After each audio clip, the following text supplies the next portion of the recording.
sit down, new student? When I want the augmentee's opinion, I'll ask for it. Let the professionals talk." Captain Dalton Price did not turn all the way around when he said it. He kept 2 fingers on the laser pointer and 1 eye on the slide behind him, the way a man does when he is certain the room is his and the interruption is nothing. The slide showed a doorway rendered in clean blue lines, a breach charge riding the center of the frame, an arrow marking the assault element's flow. Bay 3 of the schoolhouse was full, 28 students in rows, notebooks open, the smell of floor wax and cut plywood coming off the breaching mock-up bolted to the far wall. The clock over the door read 1300 hours. The course had a number, a security classification, and a syllabus. The woman by the door had written the syllabus.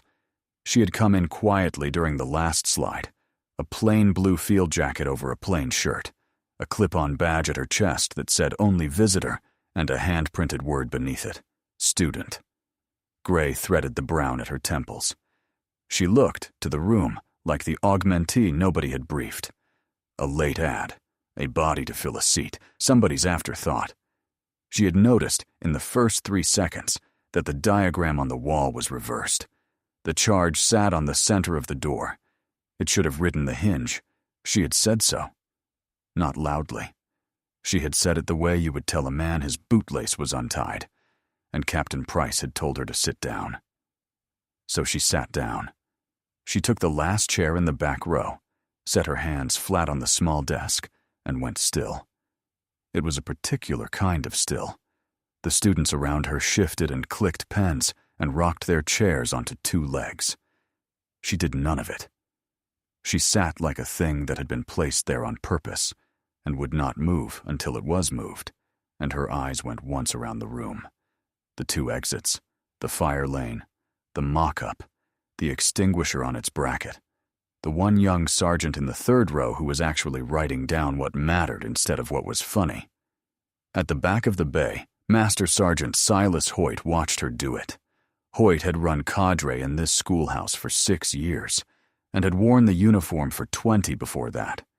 He had watched 1,000 students come through that door, and students fidgeted, because they were nervous, because they were young, because the course was hard, and the standard was real, and everyone in the building knew it.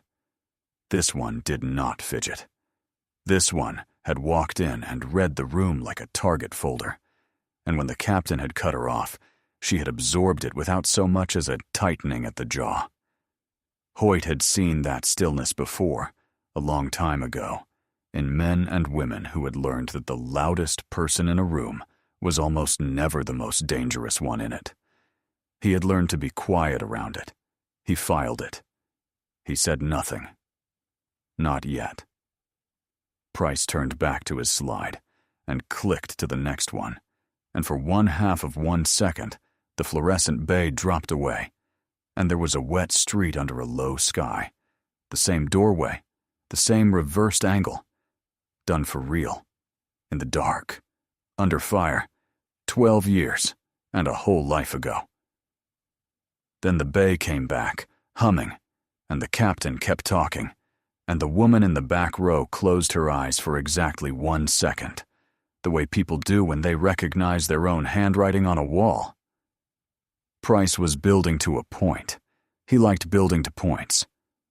The breach, he said, is a physics problem. You put the energy where the door is weakest, and you let the door do what doors do. Simple. He swept the pointer across the room. So, anybody want to tell me where the energy goes? It was a rhetorical question. He asked a lot of them. He was not expecting the flat voice from the back.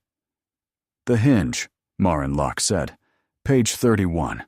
The charge rides the hinge, not the center. Teach it your way. And the door holds, and the stack eats it. The room turned.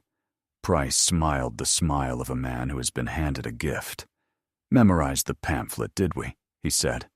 And a few students laughed, because the instructor had laughed first. And that is how laughter works in a room like that. Maren did not rise to it. She had said the true thing once, She was not going to say it a second time to be liked.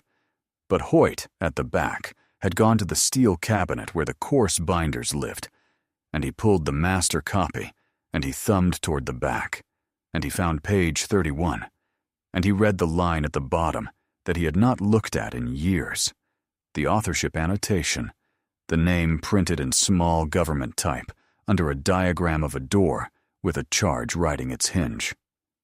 Nobody, Hoyt said very quietly, to no one at all, memorizes page 31. He looked up from the binder at the woman in the plain blue jacket. His thumb stayed on the name, and his face changed. Under the bay's fluorescent hum, another sky flickered for 2 seconds. The same hinge, the same charge, a younger woman's gloved hand setting it in the dark, while a whole block held its breath. And then it was gone, and the captain was talking again, certain of everything he was and everything the room was, and wrong about the one thing that mattered. Price, warm now, decided the new student was going to be useful. Every good instructor needs a foil, and the pamphlet lady had volunteered. "All right," he said, pacing, playing the room. "Since our augmentee has clearly got it all figured out, let us use her. Pamphlet lady, stack order for a 2-man limited penetration. Go." 1 and 2 on the door, Morin said. 3 holds the hall. You do not send 4 into a room you have not bought. She said it while her hands, without her seeming to look at them, lifted the inert training charge off the corner of the mock-up beside her desk, felt its weight, turned it once, and set it back exactly where it had been, squared to the edge. Reflex. The way a person handles a tool they have handled 10,000 times, in the dark, with their life on the timing of it. 2 students noticed. Most did not. Price noticed only that she had been right again, and being right again was starting to itch at him. He turned it into theater. He called her the pamphlet lady twice more. He mock-quizzed her on load calculations and timing, and the difference between a mouse hole and a limited penetration, and the reason you never breach toward your own support. And each time she answered him in 6 words or fewer, correct, level, unbothered. And each time he grew a little louder, to cover the fact that the augmentee in the blue jacket was teaching his class better than he was. "Time on target for a 4-charge sequence," he said, folding his arms, sure he had her at last. "You do not sequence 4 charges on a 2-man element," she said. "You do not have the hands. Whoever taught you that was going to get somebody killed being thorough."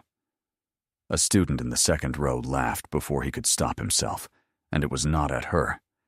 It was the short, involuntary laugh of a young man who has just heard a true thing said plainly, and Price heard the difference in it, and did not like the difference in it.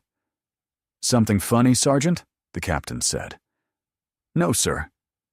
The soldier looked at his notebook, but he had written down what she said about not being thorough enough to get someone killed, and he had underlined it. And that is a thing a man does with a sentence he intends to keep. Price tried once more to put her back in her box. He asked her a question he was sure had no clean answer. A scenario question, the kind instructors use to make students argue with themselves until they are wrong out loud in front of everyone. He described a stairwell, a barricaded room, a hostage, a timeline, and he asked her what she would do, and he folded his arms to wait for the tangle. "I would not be on that stairwell," Morin said.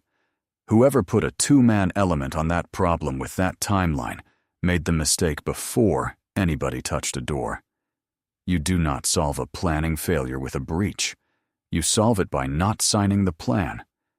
She set the training charge back down, squared to the edge. "But you did not ask me about the planning.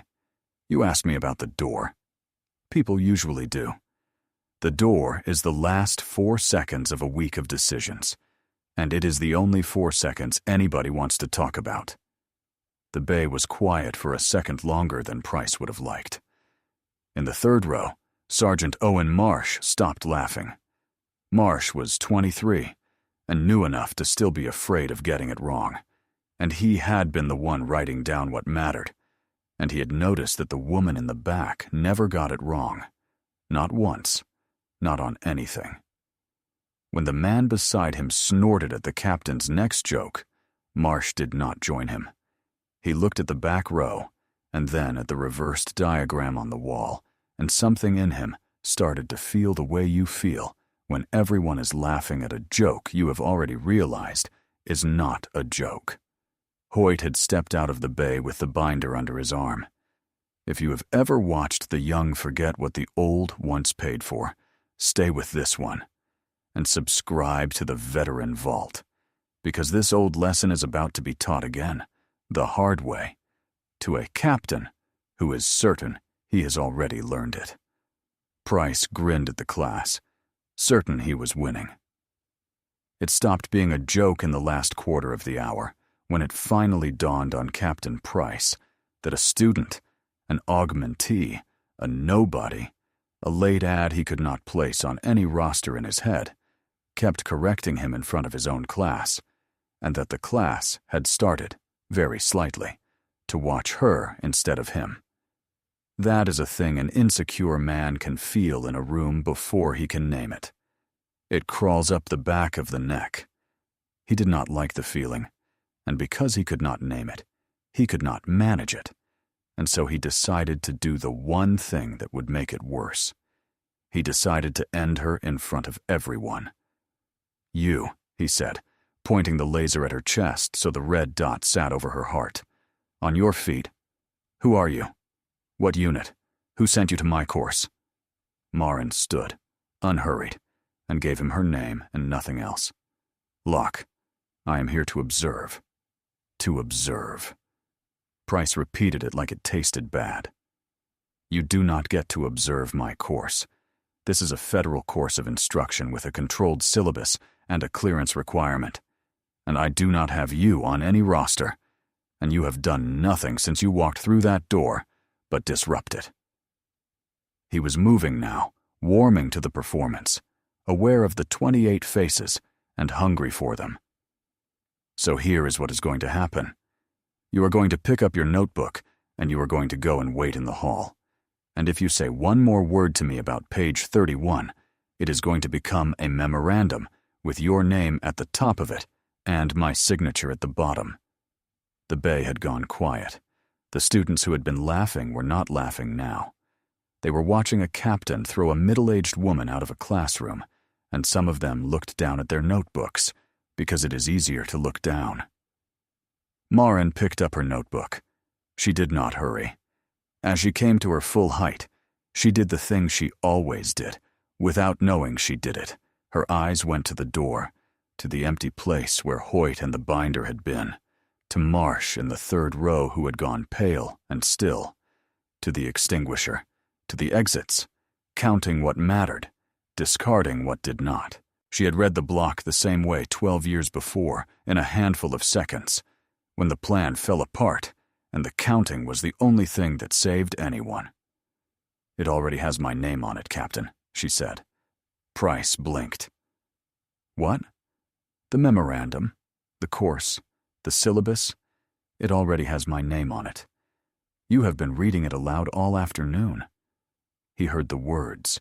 He did not understand them, and because he did not understand them, he took them for insolence, which was exactly the wrong thing to take them for. A better read of that calm would have saved him. A wiser man would have felt the floor tilt under a sentence like that and stopped to find out why. But Price had a class to perform for, and a woman who would not flinch, and the gap between those two things was going to swallow him whole in about 4 minutes, and he could not feel it coming. "Everybody thinks they are somebody," he told the room, gesturing at her with the pointer. "You will meet 100 of these in your career, people who read a manual once and decide they wrote it." Near the front, a broad-shouldered specialist named Pratt No Relation shifted in his seat and glanced back over his shoulder at the woman by the door, and then at Marsh, and then down. He had been one of the ones laughing an hour ago. He was not laughing now.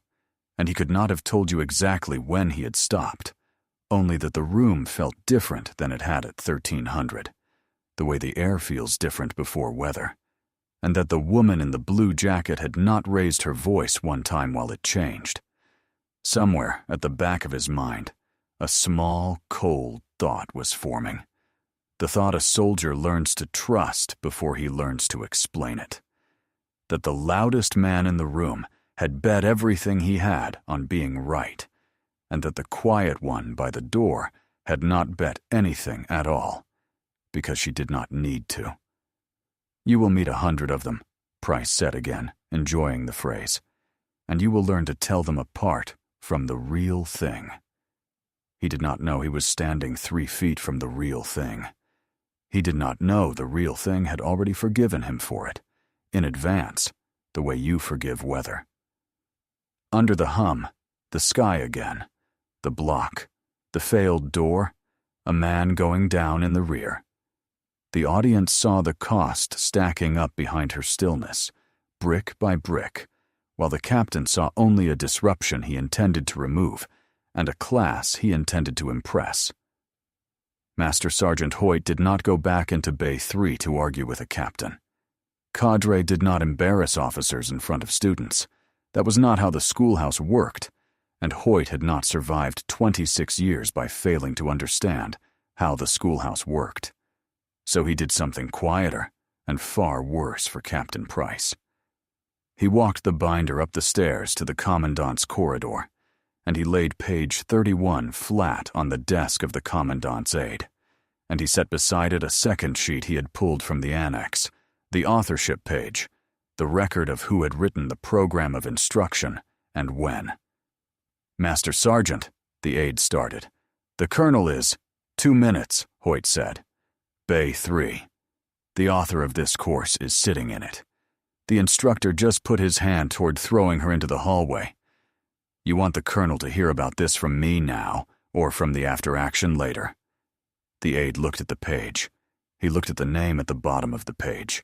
He looked at the annex sheet beside it, and the rank there, and the decorations listed there, and he got up without another word and knocked on the colonel's door. Down in the bay, Price was still going, because a man who has decided he is winning does not stop to check the score. He had put the pamphlet lady in the hall in his own mind, and he was now narrating the lesson of her to the class, like a coach walking through a highlight. "Some people," he said, "read a manual and think they wrote it. Do not be that person. In this building, we earn what we teach. Nobody hands you page 31. You bleed for it, or you keep your mouth shut about it." He liked that line. He said it looking directly at the woman gathering her notebook, and he had no idea, none at all, how close to the bone it cut, or in which direction. Marin waited by the door. She did not go out into the hall. She stood with her notebook against her chest and became, if it were possible, even more still. She would not pull rank to save herself. That was the thing about her that the captain could never have guessed, and that Hoyt had guessed in the first 30 seconds. She had not come here to be recognized. She had come to watch the course get taught. She had come to see whether the thing she had bled to write down was landing in the young men who would carry it through doors that did not care how confident they were. If the price of watching was standing in a doorway while a boy in a pressed uniform called her the pamphlet lady, she would pay it. She had paid worse for less. Hoyt came back down the stairs and stood in the bay doorway, and his whole posture had changed. He was not standing like a master sergeant supervising a class. He was standing like a man waiting for a senior officer to arrive. Squared away, chin level, hands flat at the seams of his trousers. He looked at Captain Price, and he said it low, almost gently, the last mercy anyone was going to offer the man that afternoon. "Son, you have no idea who that is." What the captain in the pressed uniform did not know is what the next 4 minutes were about to teach him. Subscribe to the Veteran Vault so you do not miss it, because some lessons only land once, and this is one of them. 12 years earlier, on the far side of the world, the sky over the block had been the color of a bruise, and there had been 40 minutes of light left, and 6 men on the stack, and a door that would not do what the doctrine promised it would do. Maren Locke had been 28 years old, and a captain herself. Then, with a team and a target, and a plan that had been good right up until the moment it was not. The block was a collapsed grid of concrete and rebar, half of it still standing, half of it fallen into the street, and the compound they wanted sat behind a steel-cored door that the intelligence had called wood. The assault element stacked on it in the dark. The breacher set the charge the way the old doctrine said to set it, center of the door, energy to the middle, and blew it, and the door held. Steel core. It bowed, and it groaned, and it held. And now 6 men were standing in the open in front of a door that everyone inside the compound had just heard. Get hit. Numbers came at her fast and cold, the way they always did when it went wrong. 6 men exposed, 800 meters to the nearest support. Seconds, not minutes, before the compound answered the knock. The old way had failed at the worst possible moment, and there was no second charge staged for a door that was supposed to be plywood. Every second she stood there was a second the men behind her spent as targets. She had known those men the way you only know men in the dark, with a plan coming apart. The breacher was a kid from Ohio who apologized to the door when it held, actually said sorry under his breath, as if it were a person who had let him down. The team sergeant on her left breathed slow, and even through the whole thing, in and out, the way he had trained himself to breathe, so that the men could hear him being calm even when they could not see his face. Ramos was at the rear, where she had put him, because Ramos was the steadiest man she had, and the rear was where the steadiness was needed.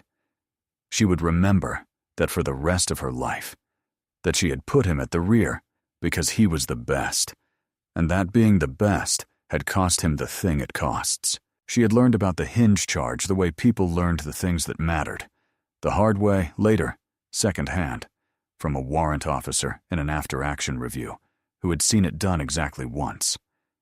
She had never done it herself. She had only read about it, argued about it over coffee, filed it away as a thing that might be true and might get somebody killed. And now she was standing 800 meters from anything, in front of a door that would not open, with 6 lives stacked and breathing behind her, and the light going gray, and she made the call she had no right to be sure of. "Hinge," she said. "Re-rig on the hinge line. Low, where the core meets the frame. Now. Move!" They pulled the charge. They re-rigged it low on the hinge, where the steel core married the door frame, and they blew it, and the door came off its mounts and fell inward like a dropped table, and the element flowed through the gap she had bought them with a guess that a warrant officer had once told her about in a plywood room. They took the compound. They did the job they had come to do. The plan that had failed was saved by a thing she had read once and staked 6 lives on in the space of 4 seconds. Inside, it went the way the good ones go, which is to say, fast and quiet, and almost without memory afterward. Rooms bought one at a time, in the order she had drilled into them, until the order was a thing their bodies did without their minds. 1 and 2 on the door, 3 holding the hall. Nobody sent into a room that had not been paid for. Later, when she wrote the course, that was the sentence she kept coming back to, the one about not sending anyone into a room you have not bought, because it was the sentence that had kept 5 of them alive that night. She had learned it standing in a stairwell she should never have been in the 4 seconds after a plan she should never have signed, and she was going to spend the rest of her career making sure a 19-year-old learned it in a classroom instead, in daylight, before it ever cost him anything. That was the whole of it. That was the promise, before the promise was even made. It was on the exfil that the block took its price. Sergeant First Class Diego Ramos was 26 and had 2 babies at home, and a way of calling everyone Major even when they outranked him, and he was covering the rear when the round found him. Marin had him before he hit the ground. She got a hand on the wound, and she got her shoulder under his arm, and she carried him, working the wound with the other hand the whole way, talking to him because you talk to them. You always talk to them. It is the one thing you can always do when you cannot do anything else. Stay with me, Ramos. Stay with me. We are almost there. You stay. He stayed as long as he could. It was not long enough. Somewhere in the last 100 meters, with her hand pressed flat against a field dressing that would not hold, he looked up at her, and he was still for a moment thinking, past all of it, about the one thing that mattered to him even then. "Write it down, Major," he said. "The door. What you did. Write it down so the next guy knows. Promise me. Promise me you will write it down." She promised him.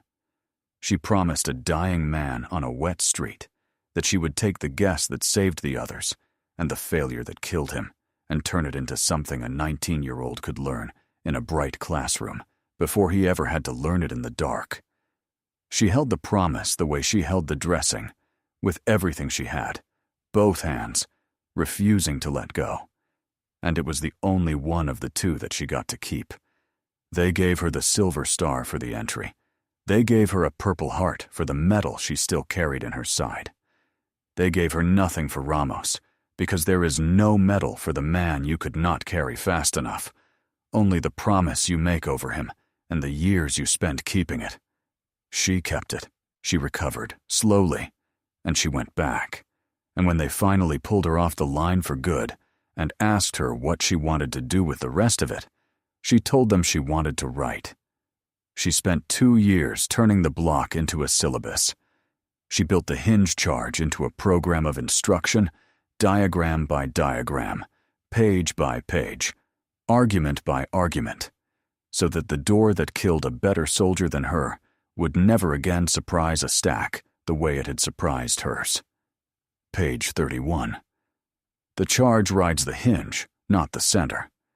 Her hand pressed a dressing that would not hold, in the dark, 12 years ago. And the film cut forward, to a bright bay and a slide, and a captain telling a class that in this building we earn what we teach, that nobody hands you page 31. Back in Bay 3, Captain Price made the mistake that turned a bad afternoon into the end of something. He decided the woman in the doorway was defying him by not going all the way into the hall, and he decided to make it physical, because the class was watching, and a physical thing is a clear thing, a thing a room remembers. He crossed the bay in 4 strides. He put his hand on her upper arm to steer her out, and he pitched his voice for the room. "On your feet, you are leaving my classroom. Watch, gentlemen. This is how you handle a disruption. You do not argue with it. You remove it." Marin moved exactly as far as his hand pushed her, and not 1 inch farther. It was a small thing. It should not have been visible at all. But it was, the way a boulder in a river is visible only by the water breaking white around it. He pushed, and she gave him precisely the distance of the push, and then she was immovable again. And the difference between that and a frightened woman being manhandled out of a room was a difference that every soldier in the bay could feel, even if only Marsh and Hoyt could have put a name to it. It didn't read as weakness. It read as a decision. It read as a person choosing, second by second, with room to spare, not to break the arm attached to the hand on her. In the 3rd row, Sergeant Owen Marsh stood up out of his chair. "Captain," he said, and his voice cracked, and he pushed through it. "Captain, I do not think—" "Sit down, Sergeant," Price snapped, without looking at him. "Nobody asked you." Marsh did not sit all the way down.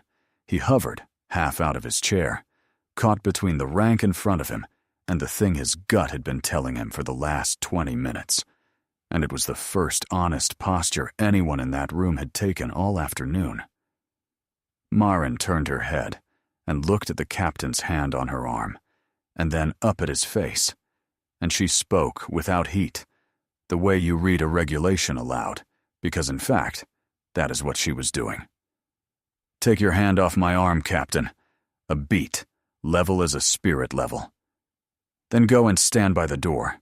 In about a minute, you're going to want to already be standing when he comes in." When who comes? The bay door opened. Master Sergeant Hoyt came through it first, and his voice filled the room the way a senior non-commissioned officer's voice is built over a lifetime to fill a room. "Attention!" 28 students came up out of their chairs as one body. Price, off balance, his hand still half raised from Marin's arm, snapped upright a full half-second behind his own class, which is a thing an officer never wants to do and never forgets doing, and which every private in that bay clocked and would remember. Lieutenant Colonel Everett Sloan walked into Bay 3. The commandant was 50 and unhurried, and he carried the course binder open in one hand and a single sheet of paper in the other. He crossed the bay to the lectern without so much as a glance at Price, set the binder down open to page 31, and laid the sheet of paper beside it, squared to the edge, the way a man sets down something that matters and wants witnessed. Then he turned and looked at the captain. "Captain Price," Sloan said, "you are relieved as course director, effective immediately. Step away from the lectern." Price's mouth opened. Sir, this student was disrupting my—" "That is not a student." Sloan's voice did not rise. It did not need to rise.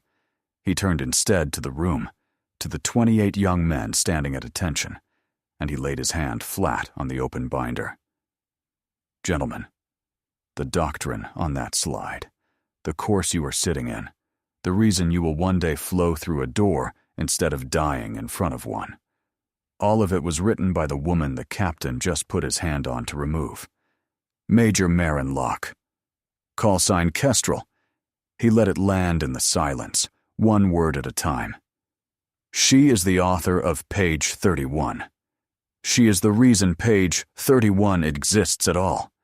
And some of you, years from now, on a night none of you can picture yet, are going to come home to your families because of what this officer sat down and wrote after the worst night of her life cost her the man who asked her to write it."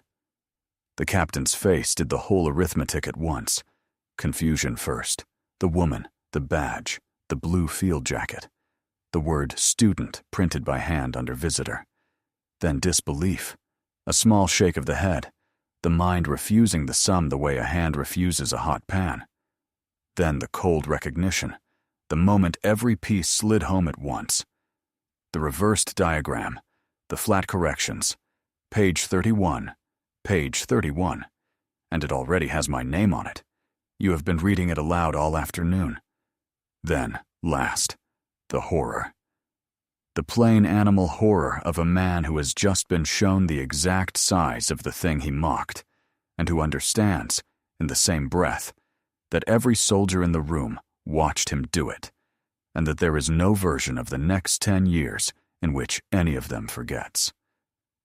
He looked at the sheet of paper on the lectern. It was a citation. He could read the top line from where he stood. He could read the name on it. It was the same name that was on page 31. Near the front, the specialist, who had glanced back over his shoulder an hour ago, let out a breath he did not know he had been holding, and beside him, Sergeant Marsh mouthed 2 words to no one. Page 31. The way a man says a thing out loud to make himself believe it. Every student in the bay was running the same tape backward at the same time. The corrections, the 6-word answers, the training charge set down square to the edge, the flat voice saying, "It already has my name on it." It had all been true. Every word of it had been true. And they had watched a man laugh at it for an hour, and they were never going to laugh at a quiet person in a plain jacket again as long as they lived.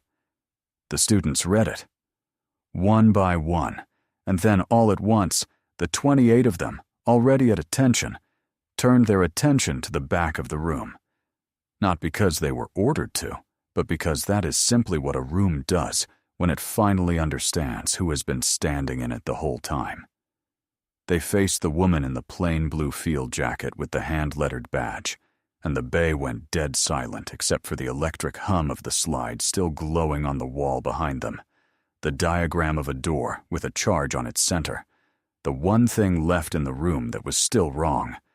And right now, hinge first, in every mind that had heard her say it. Master Sergeant Hoyt, in the doorway, allowed himself the smallest motion of his life, a slow settling of the shoulders, the private satisfaction of a man who has spent a career watching the right thing fail to happen, and has, exactly once, made it happen instead. He had not raised his voice. He had not embarrassed anyone who did not embarrass himself first.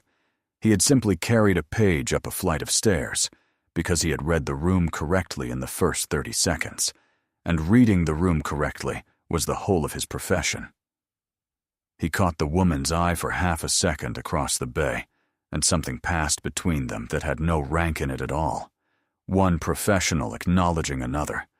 The way two carpenters might nod over a good joint, no customer would ever notice. Marin Locke stood in the doorway with her notebook against her chest and said nothing at all. She let the silence hold for exactly as long as it needed to hold, and then she did the only thing she had come to the schoolhouse to be able to do. She stopped being the reason they were standing. "At ease," she said quietly. "Sit down. All of you. Sergeant Marsh, sit down." She looked at the slide. The captain had the angle wrong on the diagram, and we were about to fix it before we got sidetracked. Let us fix it. The room breathed out. The students sat. And it was that. Not the citation. Not the call sign. Not the commandant's flat hand on the binder.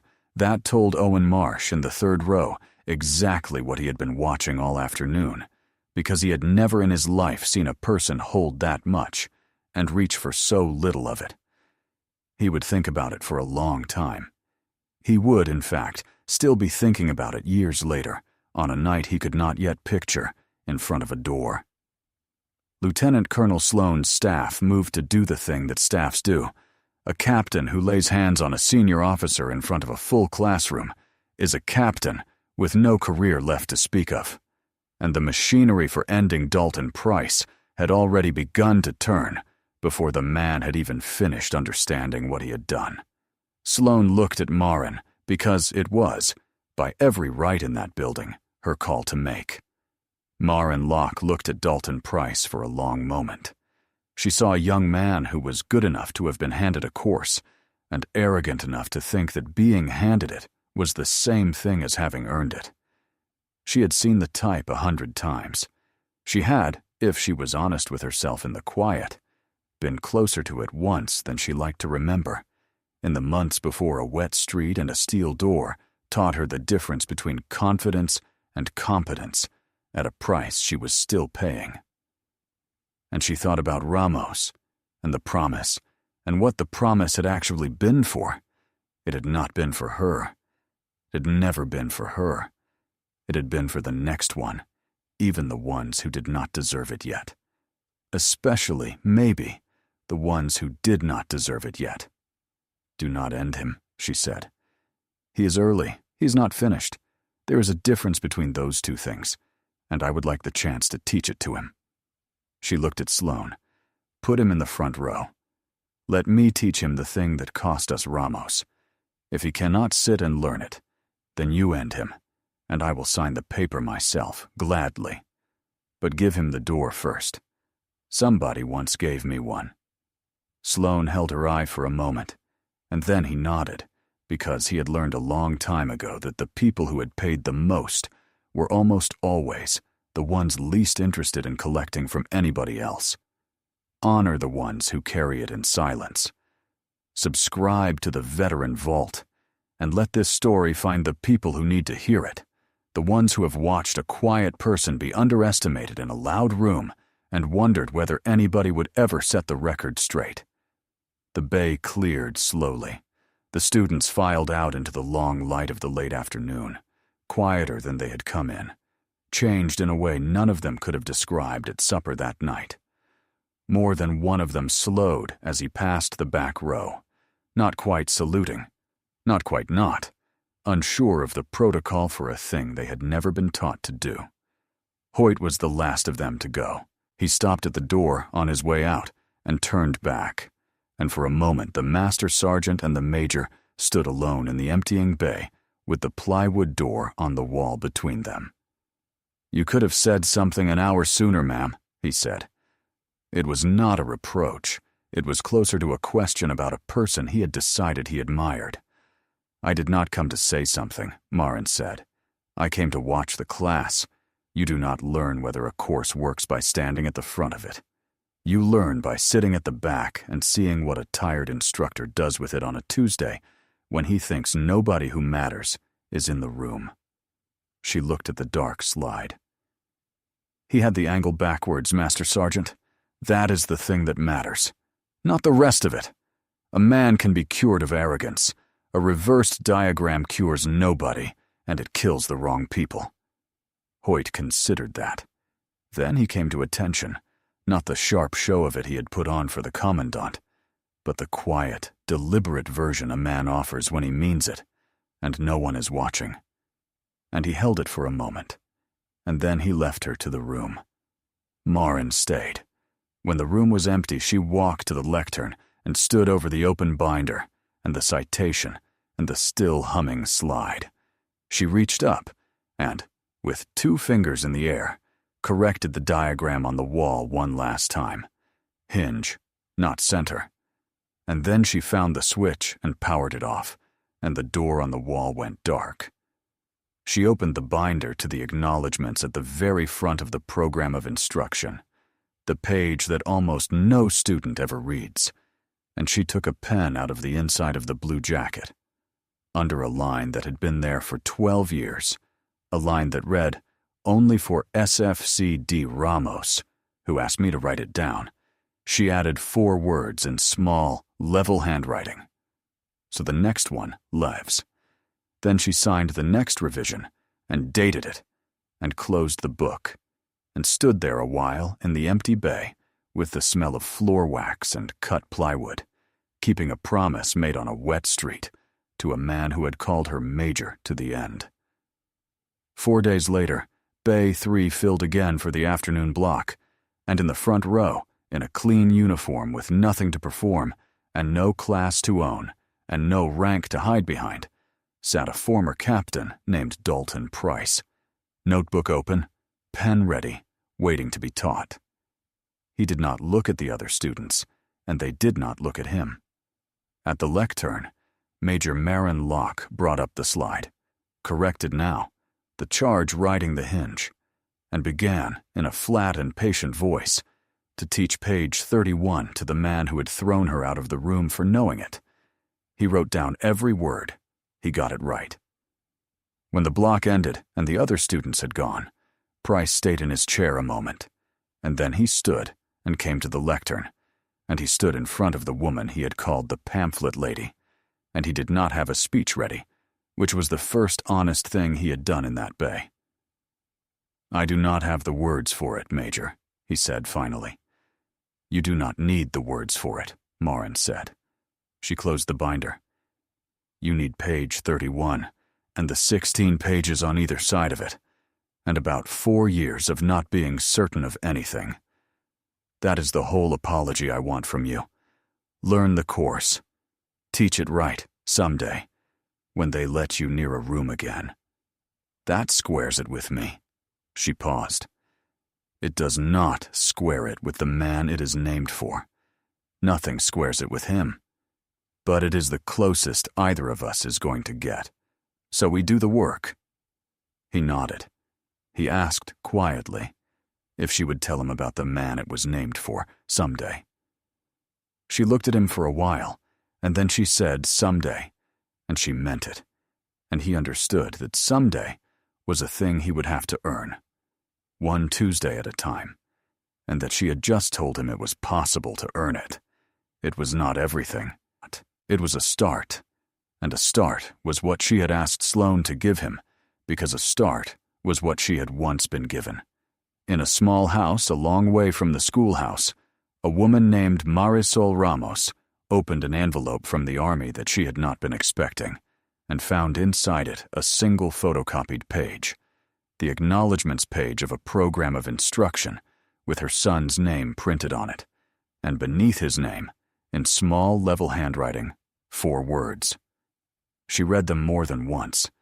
Then she pressed the page flat against her chest, the way you hold the last thing there is left to hold, and she stood a long while in her kitchen in the afternoon light, and she was not, for the first time in a long time, entirely alone with him. Some warriors fade quietly into the years, but the valor never leaves them.